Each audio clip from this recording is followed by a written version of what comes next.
I cannot emphasize enough how unhealthy that mentality is. Yeah. That like to tell yourself that you would die if a certain person left you. Oh my gosh, like that is so codependent. Yeah. That the is pressure that puts on that oh, relationship that's and that true. person. I didn't even think about that.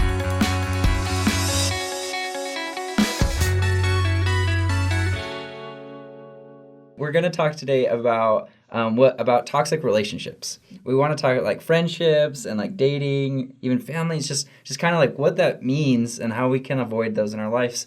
And so yeah, I think I just kind of want to start kind of give a quick description. Yes, please. Like what we think, or I mean, what we think it means to be a toxic person, you know? And I think at the end of the day, it's someone who's a taker with very little giving. Yep. You know, I feel like most relationships, there's give and take in almost every aspect. The healthiest relationships are like 50-50. You know, you're both doing your best.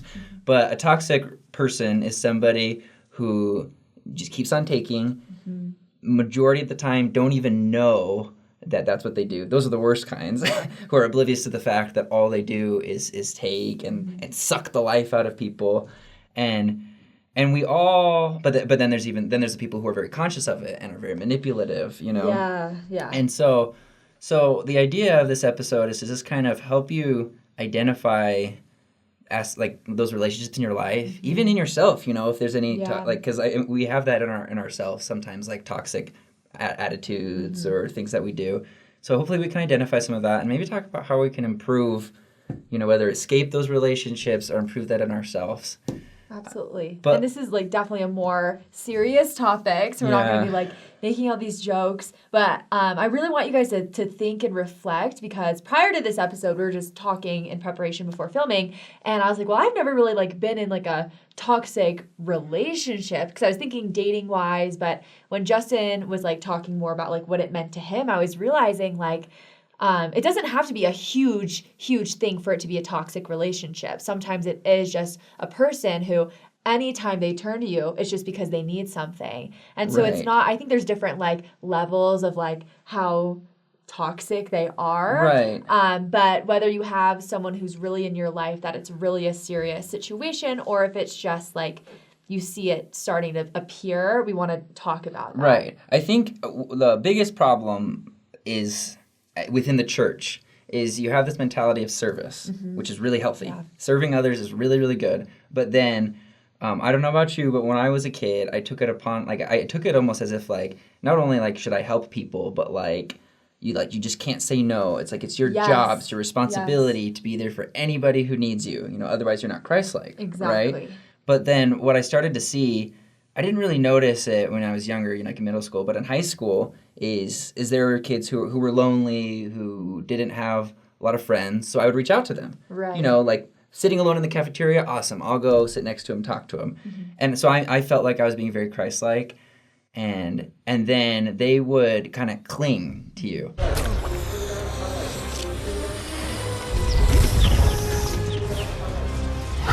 And that's something that, and it's so interesting that they cling to you, and then they want to hang out with you all the time. Right. And I was like, okay, like that's fine, you know, because like I want to help them be a friend, I want to help them be happier. But then they wanted to do everything together, and I couldn't really do that. You know, I had homework, I had soccer practice, whatever. Right. It's like they're the only other person in your life. Exactly. Like in their mind, exactly, that like your life revolves around them. Yep. And then what started to happen is these friends, when I would cancel for whatever reason, you know, they would freak out.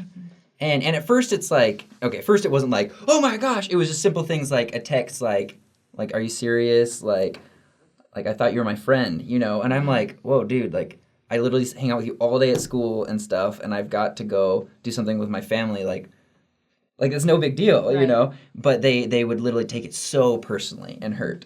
And it's not like, it's one thing to cancel plans when you've made them. It's another thing just to say, oh no, sorry, I can't, when you're invited to do something. Right. And that's what I noticed, is that they just, and you feel bad about yourself. Yeah. And they make it your fault and your problem when you're just trying to say no because you have something else going on. Right. Like it's them overreacting a lot of the time, but they're making you feel guilty for it. Exactly. And that's what I started to notice, is as I reached out to people who I felt like I could be a good friend to, I could help, I started to put myself into this situation a lot.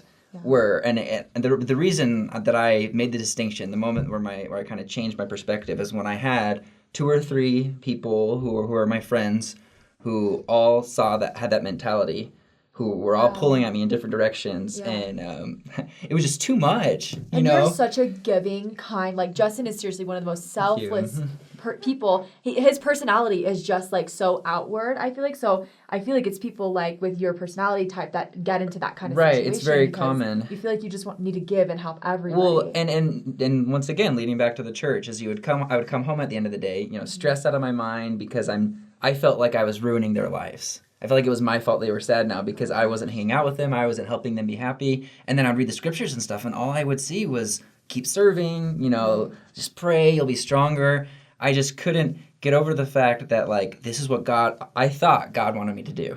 Yeah. And then it hit that point where I came home just like, and I was just crying. I was so exhausted, and my mom and I were talking, and then she just kind of took me aside, and she's like, "What's going on?" And I explained to her, I just feel like I'm just not a good enough friend, to these people who need me. And then she was like, and I feel like I've said this before, but like when you're on an airplane and it starts crashing and like the oxygen mask comes down, or not crashing, but just like turbulence. Yeah. She was like, when the oxygen mask comes down, what do you do first? Do you help your friend put it on, or do you put it on? And I literally told her, I was like, well, you help your friend first. Like I was just, because I was like, because you save them, you help them, and then if you're still alive, then you put it on your own mask. And she was just, and she looked at me like, so, and she was like, no. Like Matt, she's like, no, you put it on. Like, because you can't help anybody else if you're dead. Like if you're not getting the oxygen, you can't help anybody else. And he's like, they literally tell you that on the airplane. Yes, like put it on yourself first. You were not paying attention. Exactly. I didn't have flown yet, so I was fine. This is before my mission. That's the first time I went on a plane, was on my mission. Really? Yeah, exactly. Okay, that's not your fault. Yeah, I always felt so like, I felt like I was a 20-year-old on this plane, and I'm like, oh my gosh, Everything's gonna be all right.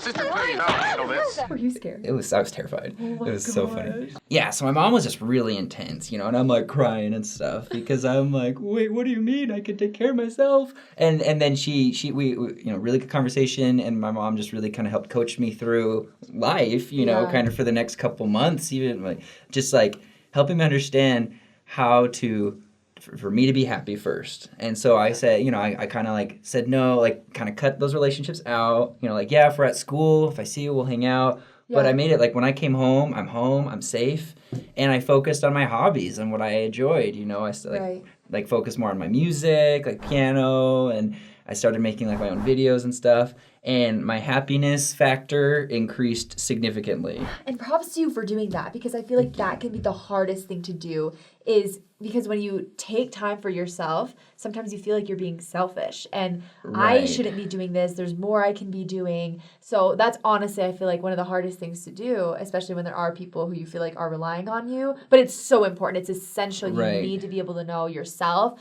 and know what you need in order to help other people. Right. And then when it comes to the gospel, the key thing that I learned was, and this happened more on my mission, is self-reliance. And being independent is, I didn't realize how big of a deal that was in the church. And when you go through the scriptures with the mentality of self-reliance, you realize it's everywhere.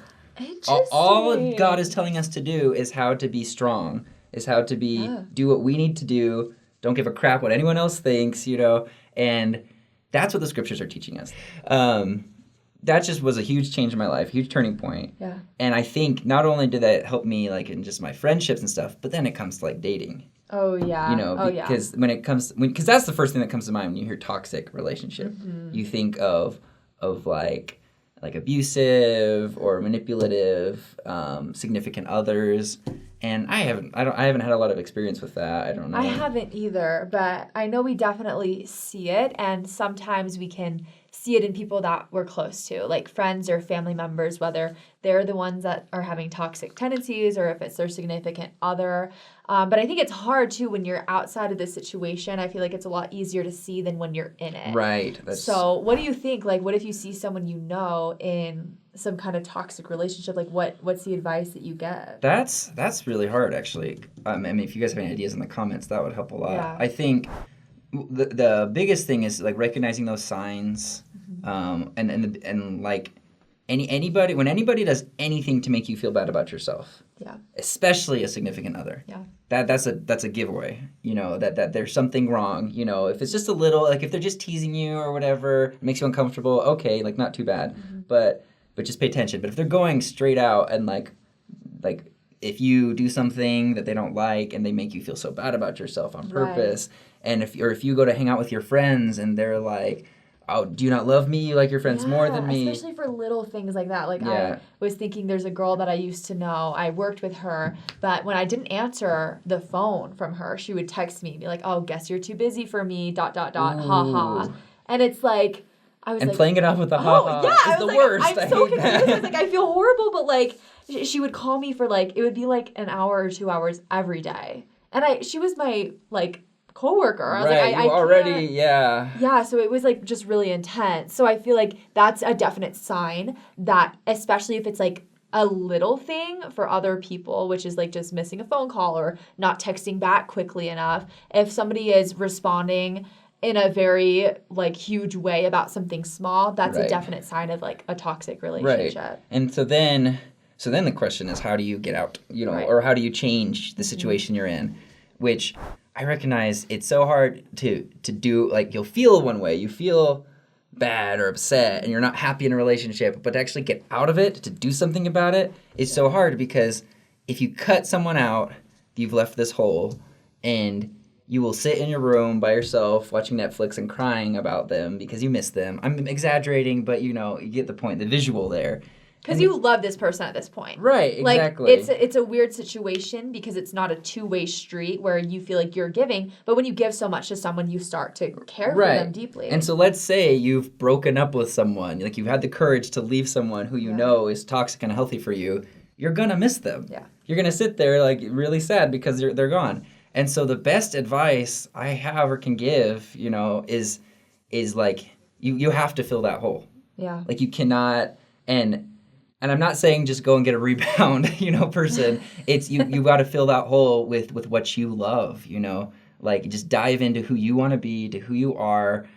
Like, gaining self-confidence is key. Yeah. You know, like, being good at something changes your life. Like, just doing something to the point where you feel like, wow, I'm really good at, I don't even know. Like, for some people, it's even just a TV show. Just, like, watching a show and getting into a fandom and just, like, memorizing lines. Just knowing that there's something you love that you feel really confident about in yourself. Yeah. Something that you love about yourself. Yeah. And hold on to it. You like, just find what you love about yourself and hold on to it and develop it.